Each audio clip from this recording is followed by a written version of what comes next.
క్రీస్తు కోరుకున్నాడండి.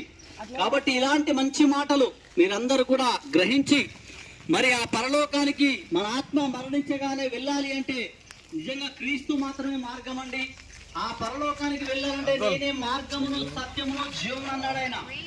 నా ద్వారా తప్ప ఎవరు కూడా తండ్రి అయిన దేవుని యొద్దకు రారు అని చెప్పారు. కాబట్టి మరి ఆ మాటను బట్టి మీరందరూ క్రీస్తుని అంగీకరించినట్లయితే నిజముగా ఆయన ఇస్తారన్నటువంటి పరలోకాన్ని ఇస్తారండి. మన పక్కనే చర్చి ఉన్నది. దయచేసి ఆదివారం మీరు అక్కడికి వెళ్ళినట్టయితే ఇంకా మహా జ్ఞాన సంగతులు, భూత భవిష్యత్ వర్తమాన కాలంలో జరగబోయే సంగతులు మీకు మరి ప్రకటింపబడుతున్నాయి. దయచేసి ఆలోచించండి, అనుసరించండి. ఎందుకంటే 2025 డిసెంబర్ 25 తారీఖున మహనీయుడైన యేసుక్రీస్తు ప్రభువారు పాపులను రక్షించుటకు యేసుక్రీస్తు ఈ లోకమునకు వచ్చాడు. పాపం వలన వచ్చు జీతము